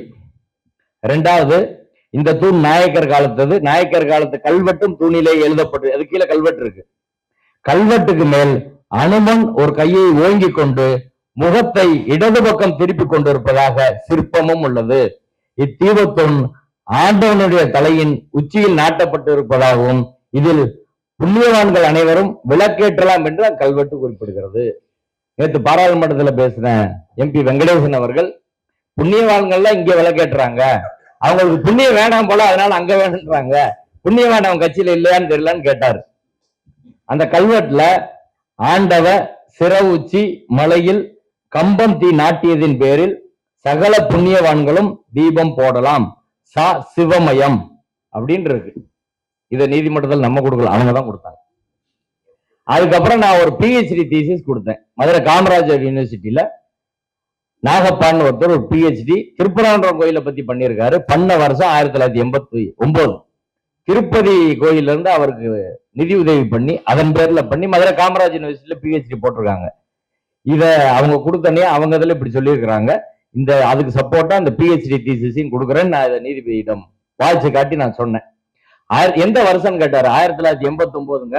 இவங்க இந்து முன்னணி துவங்கினது பாபர் மசூதி இடிச்ச பிறகுதான் இந்த கார்த்திகை தீபம் ஏத்தணுன்ற பிரச்சனையை துவங்கினாங்க. அதுக்கு முன்னாடி வந்ததுதான், இந்த இன்டென்ஷனா இருந்திருக்க வாய்ப்பு இல்லை அப்படின்னு சொன்னோன்னே சரிதான் சரிதான் கேட்டுக்கிட்டார். அடுத்து கடைசி நாள் முதல் நாள் வரும்போது ஒரு அம்மா பேசுறாங்க, ஆனந்தவல்லின்றவங்க. அவங்கள தான் நீதிபதி தீர்ப்புல கடைசி பரவல பாராட்டி இருப்பாரு. அவங்க கோர்ட்டுக்கு ரொம்ப அசிஸ்ட் பண்ணாங்க. அவங்க என்ன சொன்னாங்கன்னா, உண்ட வந்த பிடாரி ஊர் பிடாரியை விரட்டியது போல் தர்காக்காரங்க இந்த மலையை பிடிச்சிட்டாங்க அப்படின்னு சொன்னாங்க. முதல் நாள் போகும்போது நான் முதல் நாள் ஆர்கியூமெண்ட் அப்பயே அது சொன்னாங்க. நம்மளுக்கு ஏற்கனவே வாக்கியா தகராறு, இன்னைக்கே சண்டை பிடிக்க வேணான்னு பேசாம இருந்துட்டேன் நான். கடைசி நாள் வரும்போது நான் சொன்னேன், அவங்க அன்னைக்கு ஒண்ட வந்த பிடாரி ஊர் பிடாரின்னு எல்லாம் பேசினாங்க. இதுல வரலாற்றுல யார் முன்னாடி வந்தா யார் பின்னாடி வந்தா அப்படின்னு வரலாற்றை தோண்டிக்கிட்டே போனோன்னு வைங்க, பல பேரை பேச வேண்டிய இருக்கும். பல பேரை பேச வேண்டிய இருக்கும். அது நல்லா இருக்காது. ரெண்டாவது, கமலா வாரிஸ் எல்லாம் நம்ம வாழ் எல்லாம் அங்க போய் இருக்கிறதெல்லாம் பேசுறாங்க, அதெல்லாம் பெருமையாத்தானே பேசுறாங்க. இப்ப மைக்ரேஷன் என்பது வரலாற்று விதி. மைக்ரேஷன் எல்லாம் வரலாறே கிடையாது, வளர்ச்சியும் கிடையாது. மைக்ரேஷனுக்கு எதிராக எப்படிங்க பேச முடியும்? அதனால இஸ்லாமியர்கள் எங்க இருந்தோ வரல, இந்த நாட்டின் பூர்வ குடிகள், அவங்கள ஜாதியில ஒதுக்கி கோயிலுக்குள்ள விட, அதனாலதாங்க அப்படி போனாங்க அப்படின்னு சொன்னேன். இல்ல ஹீட்டட் ஆர்குமெண்ட்ல வந்ததெல்லாம் நீங்க வந்து சொல்லாதீங்க அப்படின்னு. இல்லைங்க, எனக்கு சொல்லணும் இல்ல, ஆனால் நிறைய பேர் இஸ்லாமியர்களே என்கிட்ட அந்த ஆன்லைன்ல எல்லா விசாரணையை பார்த்திருக்காங்க. அவங்க கேட்டாங்க, அந்த அம்மா சொல்றாங்க ரைட்டு, நீதிபதியே ஒண்ணும் சொல்ல மாட்டாரு அப்படின்னு சொன்னாங்க, அதனால உங்ககிட்ட நான் சொல்றேன் அப்படின்னு சொன்னேன். யாரையும் கேட்டுக்கிட்டாரு, வேற ஒண்ணும் சொல்லல. அதாவது ஒரு வழக்குல எப்படி நம்மள டீல் பண்ணாங்கன்னு தெரியும். இந்த வழக்குல எப்படி டீல் பண்றாங்கன்னா RSS கத்துக்கொள்ள வேண்டியது அதான். இப்ப இந்த வழக்குல நம்மளோட பிரச்சனை பண்ணா நான் என்ன சொல்லுவேன், சரி என் வழக்க கேட்க விருப்பம் இல்லை, வேற ஜட்ஜிட்டு போடுங்க, நல்லதா போச்சு. ஆனா அவங்க அப்படி இல்லை. ரைட்டு, இந்த வழக்குல இந்த இது ஒரு அரசியல் திட்டம், அதற்கு இப்படி தீர்ப்பு சொல்லணும்னா யாரையும் நம்ம வந்து எதுவும் பண்ணிடக்கூடாது, தீர்ப்பு சொல்ற வரை எந்த பிரச்சனையும் வந்துடக்கூடாது, அவ்வளவுதான். இங்கதான் RSS நம்ம கத்து வரணும்னு சொல்றேன் நான்.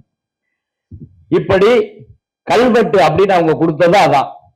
இப்போ மொத்தத்துல அந்த தீர்ப்புல எந்த இடத்துலையும் இது பழக்கம் வழக்கம் மரபு இதை தாண்டி நமக்கு ஃபேவரா அவங்க கொடுத்த ஒரு டாக்குமெண்ட்டை தாண்டி ஒரு சின்ன துண்டு பேப்பர் கூட ரொம்ப காலமா அங்க ஏத்துனாங்க, இது வந்து தூணு, இதுக்கான கல்வெட்டு ஆதாரம் இருக்கு, புக் இருக்கு, எதுவுமே கொடுக்கலங்க, ஒண்ணு கூட கொடுக்கல.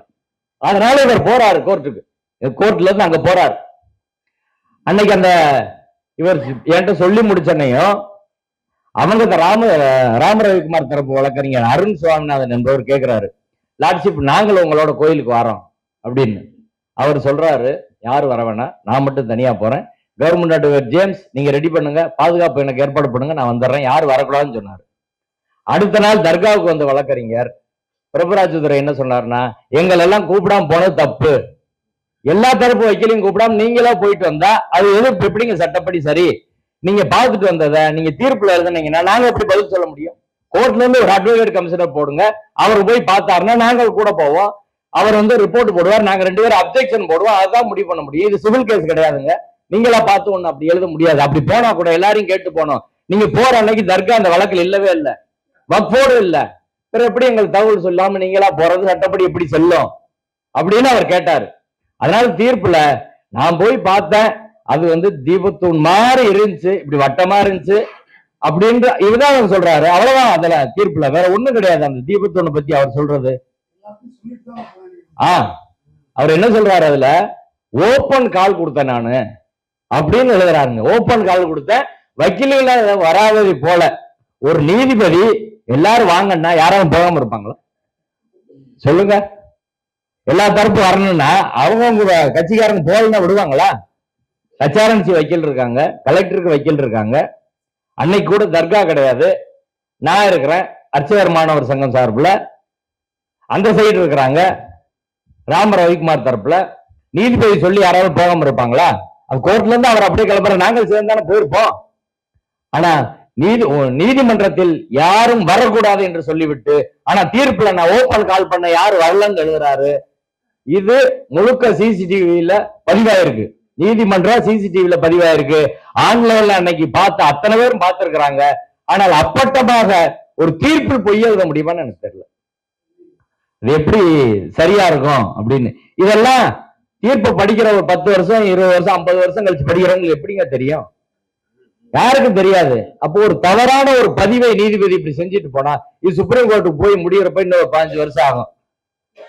யாராவது சொன்னாதான், 2வது தீர்ப்புல எழுதல, சிசிடிவி ஃபுட்டேஜ் இப்ப நம்ம கேட்டா கொடுக்க மாட்டாங்க, அப்படின்னா எப்படி நிரூபிக்கிற சொல்லுங்க? இருக்கிறாள் சொன்னாதான்.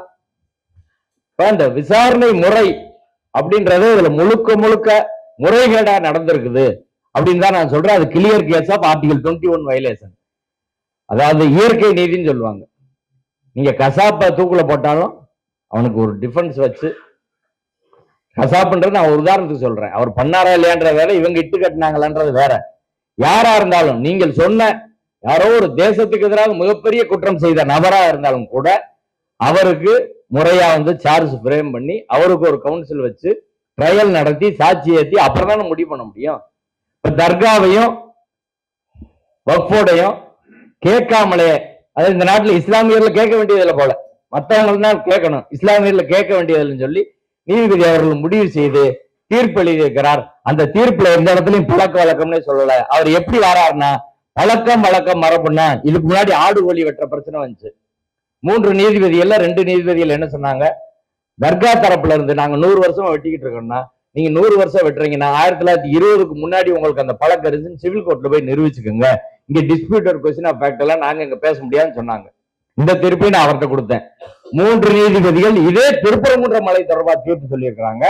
அதுல ஆடுவழி வெட்டுவது எங்க பழக்கம் தர்கா சொல்கிற போது, தர்கா சிவில் கோர்ட்டுக்கு போனோம்னா ராம ரவிக்குமார் எங்க போனோம்னு கேட்டாங்க. ராம ரவிக்குமார் எங்க போனோம்? அவர் என்ன சொல்றாரு, எங்க பழக்கம்னு சொல்றாங்க. ரொம்ப 6ஆம் நூற்றாண்டுல இருந்துச்சு, வெள்ளையர் காலத்துக்கு முன்னாடி இருந்துச்சு, ஆதாரம் கொடுக்கல. ஆனா பொதுவில் சொல்ற போது சொல்றாங்கன்னா அவரும் சிவில் கோர்ட்டு தானே போனோம். இதே திருப்பரங்குன்ற மலை தொடர்பான ஒரு பிரச்சனை.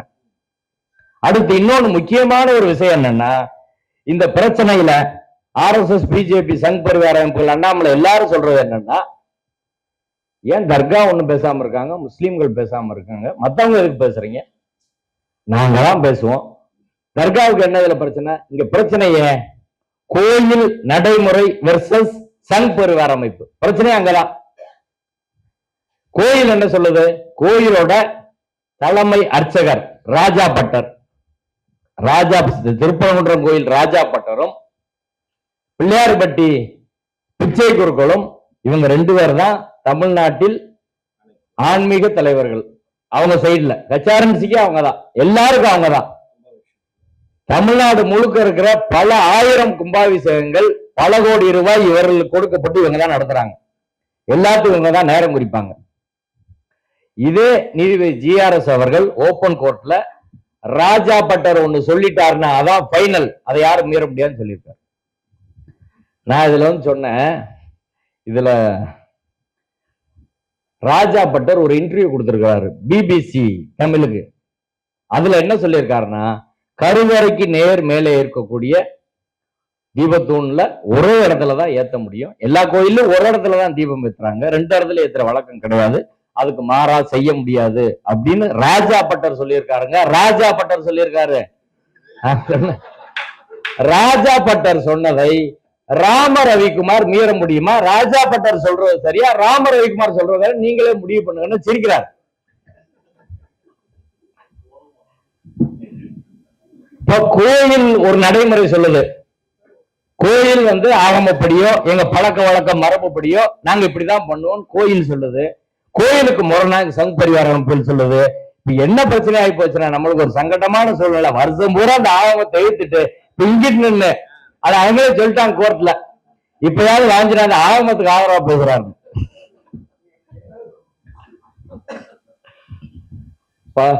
ஆகமப்படி நீங்க தானே இதுவரை சொன்னீங்க, இதுவரை உள்ள எல்லா வழக்கு 1971 இருந்து அனைத்து சாதி அர்ச்சகர் வழக்கு, சேசம்மாள் வழக்கு, ஆதித்தன் வழக்கு, அதுக்கப்புறம் 2வது அர்ச்சகர் வழக்கு 2015 ஆதி சிவாச்சாரிகள் வழக்கு, அதுக்கப்புறம் இங்க மெட்ராஸ் ஹைகோர்ட்ல நடந்த அர்ச்சகர் வழக்கு, இன்னைக்கு உச்ச நீதிமன்றத்துல சுந்தரேஷ் அவர் பெஞ்ச் முன்னாடி இருக்க வழக்கு, சிதம்பரம் நடராஜர் கோயில் வழக்கு.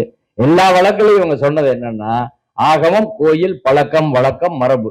இதே நீதிபதி ஜிஆர்எஸ் முன்பாக அனைத்து ஜாதி அர்ச்சகர் நியமனத்துல திருச்சி வயலூர் முருகன் கோயில 2 நான் பிராமண அர்ச்சகர்கள் போடுறாங்க, கூட கூட்டம் நடத்தினாங்க. அதுல அந்த பரம்பரை அர்ச்சகர்கள், அங்க உள்ள பரம்பரை பிராமண அர்ச்சகர்கள் அவங்க வழக்கு போடுறாங்க. இதே நீதிபதி ஜிஆர்எஸ் தான் வருது. வருகிற போது அவங்க என்ன சொல்றாங்கன்னா, நாங்க இந்த பரம்பரையில் தான் வந்தோம், கௌசிய முனிவர் பறவையில அந்த முனிவர் 4 ரிஷி வழியில் எங்களை தவிர வேற யாரும் நியமிக்க கூடாது அப்படின்னு அவங்க வழக்கு போடுறாங்க. இப்ப வாதம் வருகிறது. முதல்ல ஏஆர்எல் சுந்தரேசன் மூத்த வழக்கறிஞர், இன்னைக்கு சென்ட்ரல் கவர்மெண்ட் அட்வொகேட்டா இருக்காரு, அவர் சொல்றாரு, யாராவது முறையா படிச்சு தகுதியா இருக்காங்களோ அவங்க எல்லாம் கருவறைக்குள்ள போகலாம் அப்படின்னு. ஜிஆர்எஸ் கேக்குறாரு, to you know I am Smartha Brahmin, even I will not enter the sanctum sanctorum. நானே சுமார்த்த பிராமின், நானே கருவறைக்குள்ள போக முடியாது, நீங்களே எல்லாம் போகலான்றீங்க. அடுத்து அஜ்மல் கான் சொல்றாரு, அவர் பேச ஆரம்பிச்சாரு. சரி அஜ்மல் கான், அப்ப முஸ்லீம் கிறிஸ்டின்லாம் உள்ள விட்டுறலாம கருவறைக்குள்ள அப்படின்னு அவர் நின்றாரு. 3வதா நான் எந்திரிச்சு சொன்னேன், இல்ல அவங்க இது மாதிரி அந்த 4 முனிவர் பரம்பரைன்றாங்க, நாங்க கௌதம முனிவர் பரம்பரை, கௌதம முனிவர் பரம்பரையில கடைசியா நாங்க இருக்கிறோம், நாங்க அதனால நாங்களும் பூஜை செய்யலாம் அப்படின்னு சொன்னோம். How do you say that? Are they Brahmins? அவங்க பிராமினான்னு கேட்டார். பிராமின் இல்ல. Then how do you say that? அவங்க எப்படி சொல்றாங்களோ அப்படிதான்.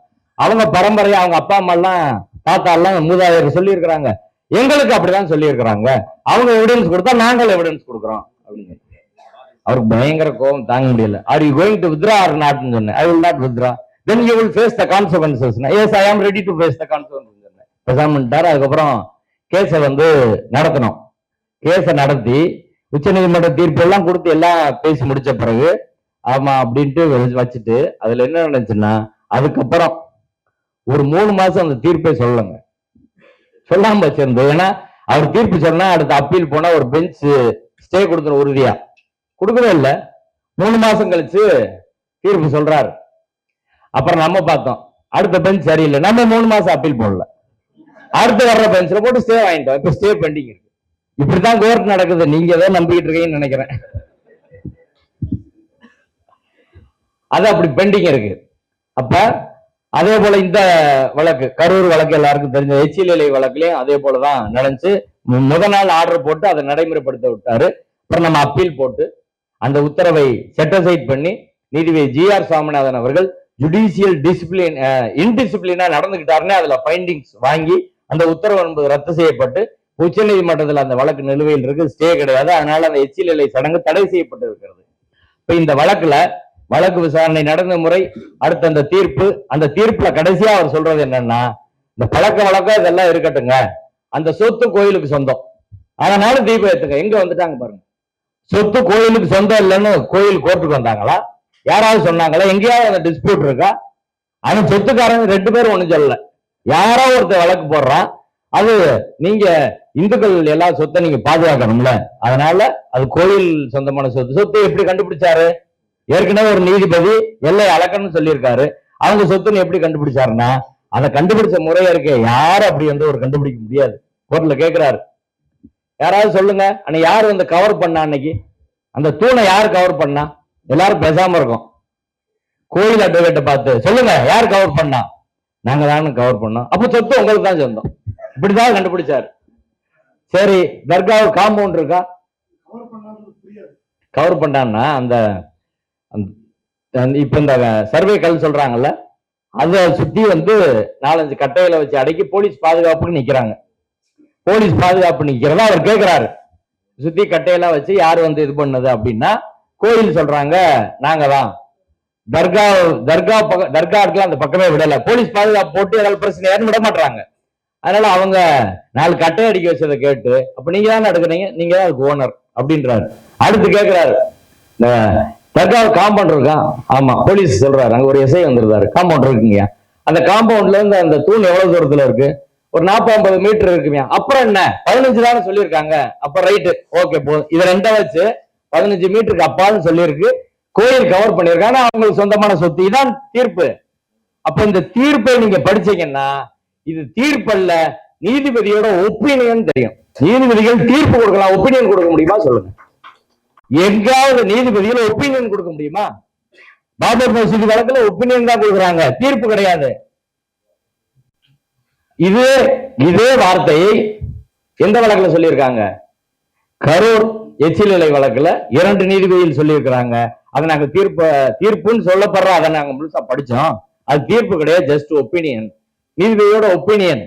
இதோ நீதிபதியோட ஒப்பீனியன் தான். அவர் போய் பார்த்துட்டு வந்தது, அவர் விரும்பினது எல்லாத்தையும் அங்க எழுதி இருக்கிறாரு. ஒப்பீனியன் எப்படி தீர்ப்பாக முடியுன்றா நம்ம கேள்வி. இப்ப அந்த வழக்கு நடந்த முறை, அந்த வழக்கின் தீர்ப்பு எல்லாமே அரசியல் சட்டத்துக்கு விரோதமாக, ஏற்கனவே நீதிமன்ற நடைமுறைகளுக்கு முரணா தான் அது நடந்திருக்கு. அடுத்து கண்டெம்ட். ரொம்ப நேரம் ஆயிடுச்சா? கொஞ்சம் சீக்கிரமா சொல்லிடுறேன். அது கண்டெம்ட். 1ஆம் தேதி ஆர்டருங்க. 1ஆம் தேதி ஆர்டரு. அன்னைக்கு அவர் போர்ட்போலியோ கிடையாது, ஆனா ரிசர்வ் பண்ணி வச்சதுனால ஆர்டர் போடுறாரு. என்ன சொல்றாரு? 3ஆம் தேதி போய் தீபம் ஏத்தன்னு சொல்றாரு. 3ஆம் தேதி எப்ப தீபம் ஏத்தணும்? பொதுவா 6 மணிக்கு. 6 மணி 12:45 அவர் கோர்ட்ல போய் ரவிக்குமார் வழக்கறிஞர் மென்ஷன் பண்றாரு. மற்றவங்களுக்கு யாருக்கும் தெரியாது. மென்ஷன் பண்ணி கண்டெம்ட் பண்ணிட்டாங்க அவங்க. அப்படியா? உடனே கேஸை நம்பர் பண்ணி போடுங்க அப்படின்னு போட்டு 5 மணிக்கு விசாரணைக்கு எடுக்கிறாரு. அது அரசு தரப்புல இருந்து வர சொல்லி சொல்றாரு. அரசு தரப்பு ஏஐஜி ரவீந்திரன் சொல்றாரு, எங்க அந்த நேரமே என்ன வரல, 6 மணி தானே டயம், அதுக்கு முன்னாடியே கண்டெம்ட் ஃபைல் பண்ண முடியுமா? நாங்க கண்டெம்ட் கமிட் பண்ணிட்டோன்னு எப்படி முடிவுக்கு வரீங்க அப்படின்னு கேக்குறாரு. ஓ அப்படியோ, சரி ஆரஞ்சுக்கு போடுறேன். ஆரஞ்சுக்கு போட்டு ஆரஞ்சுக்கு வந்தாரு.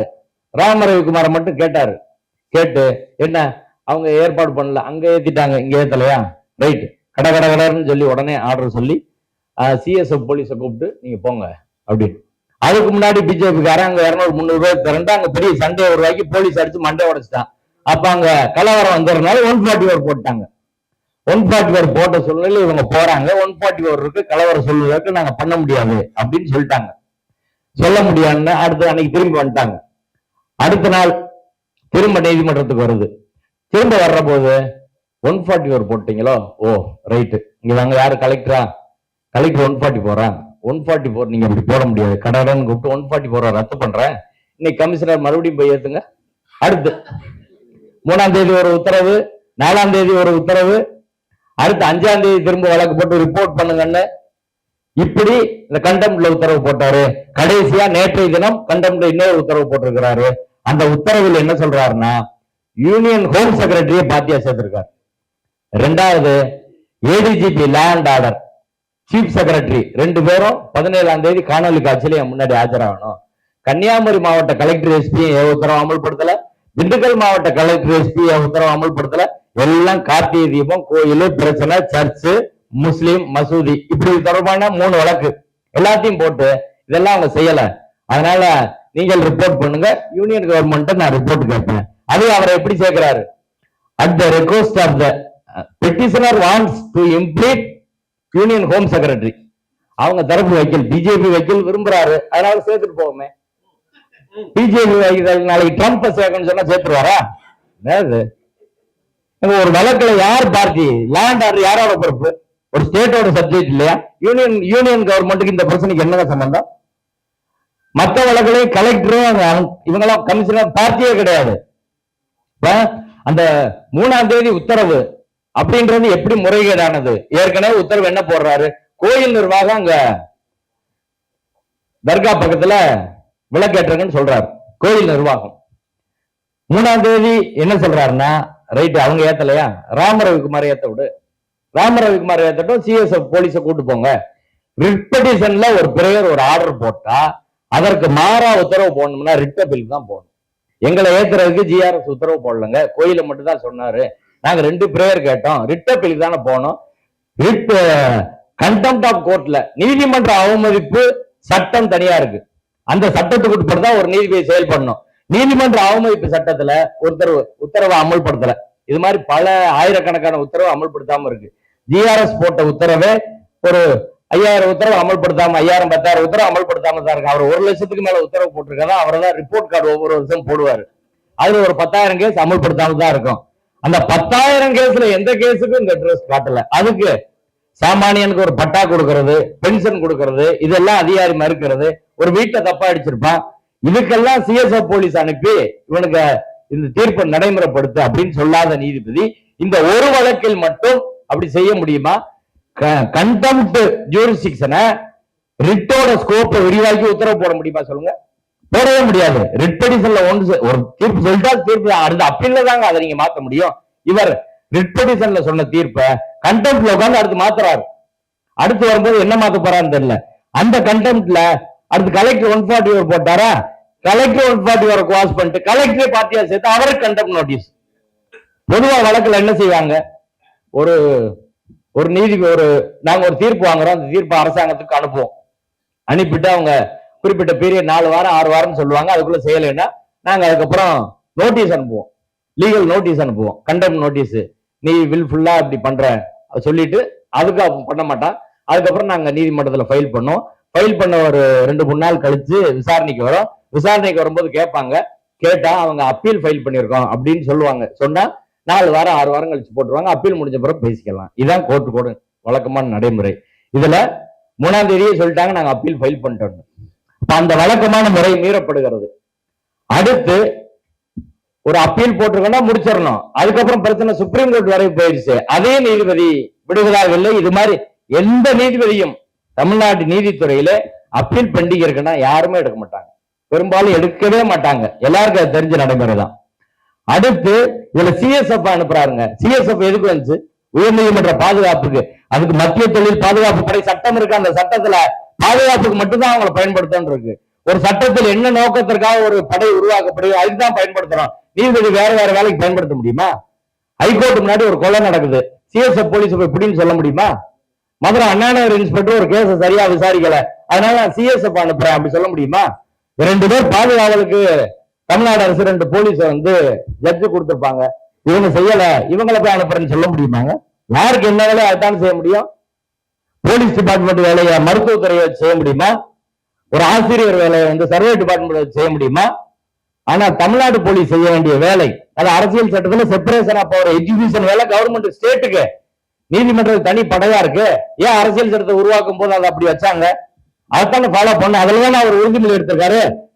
இப்ப சிஎஸ்எஃப் அனுப்புனது உச்சபட்ச அத்துமீறல், ஒரு மாநில உரிமையின் மீதான இறையாண்மை மீதான மிகப்பெரிய தாக்குதல். அது அடுத்த நாள் போடுறாரு, சரி நான் குவாஸ் பண்ணிட்டேன், மறுபடியும் கமிஷனர் போய் ஏத்தணும் அப்படின்னு திரும்ப அடுத்த நாள் போடுறாரு. அடுத்து இந்த உத்தரவு இவங்க எல்லாம் பார்ட்டியா சேர்த்து இந்த யூனியன் ஹோம் செக்ரட்டரி சேர்த்தது எப்பன்னா இம்பீச்மெண்ட் மூவ் ஆனு சேர்க்கிறார். இப்ப பாராளுமன்றத்துல எனக்கு எதிராக நீ இம்பீச்மெண்ட் கொண்டு வரையா, ஓகே நான் பாத்துக்கிறேன்.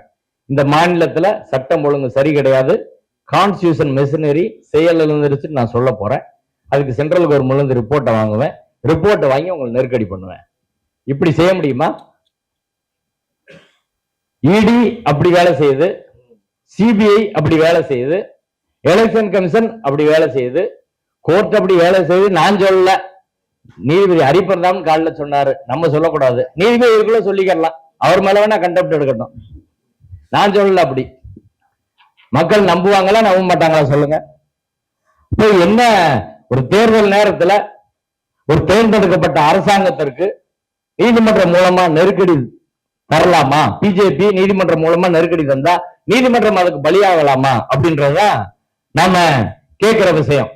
இப்ப இந்த தீர்ப்பு மொத்தமாக விசாரணை, கண்டெம்ட் எல்லாமே முறைகேடான முறையில் நடந்திருக்கு அப்படின்றதா முக்கியமான விஷயம். மற்ற சில விஷயங்களை சுருக்கமா சொல்லி நான் முடிச்சிடுறேன்.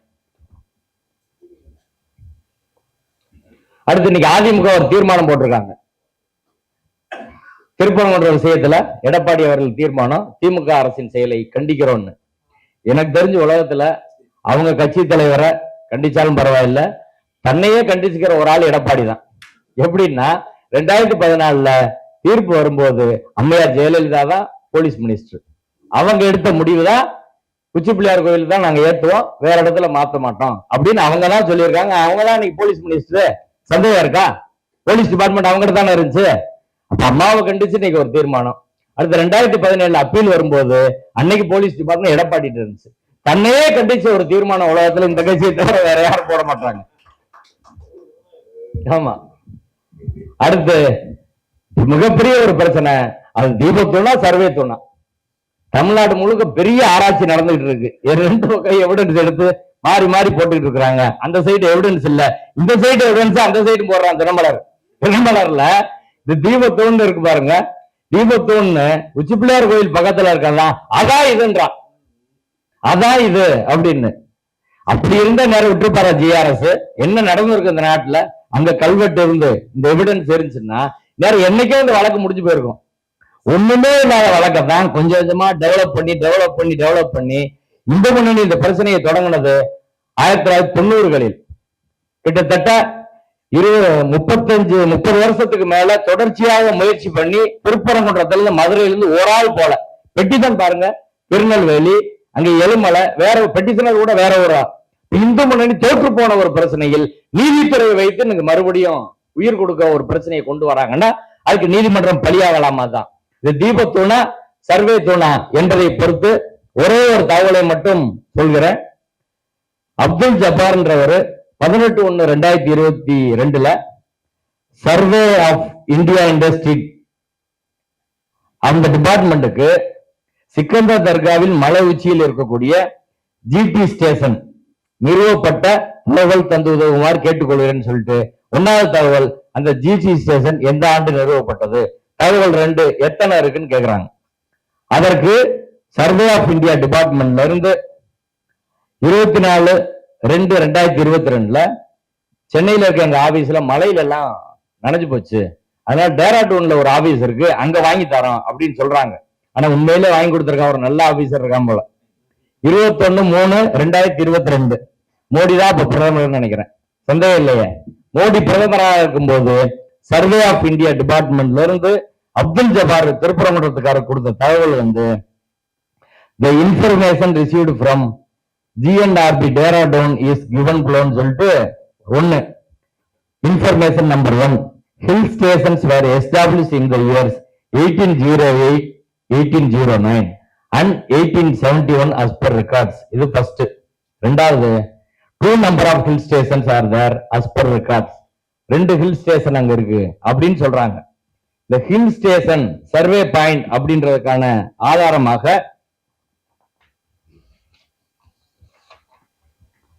இது இருக்கு பாருங்க, இதான் ஒரு ஹில் ஸ்டேஷன் சர்வே பாயிண்ட். அடுத்து இன்னொன்னு உடஞ்சிருச்சு, அதற்கு கீழே இருக்க இந்த மார்க் தான் இன்னொன்னு. இதை ஒரு தடவை இங்க பிரச்சனை பண்ணி ஆர்டிஓ போய் ஆய்வு பண்றாங்க. ஆய்வு பண்ணும்போது இது சர்வே தூண் தெரிஞ்சிருச்சு, பேசாம திரும்பி போயிட்டாங்க. அதற்கு ஆதாரமாக, கூடுதல் ஆதாரமாக இவர் கேட்ட ஆர்டிஐ தவிர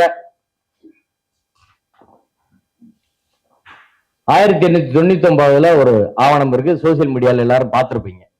அதுல name of station or point அப்படின்னு போட்டு டிஸ்கிரிப்ஷன்ல போட்டிருக்கிறாங்க. லாங்கிடியூட், லேட்டிடியூட், ஹைட் எல்லாத்தையும் போட்டிருக்கிறாங்க.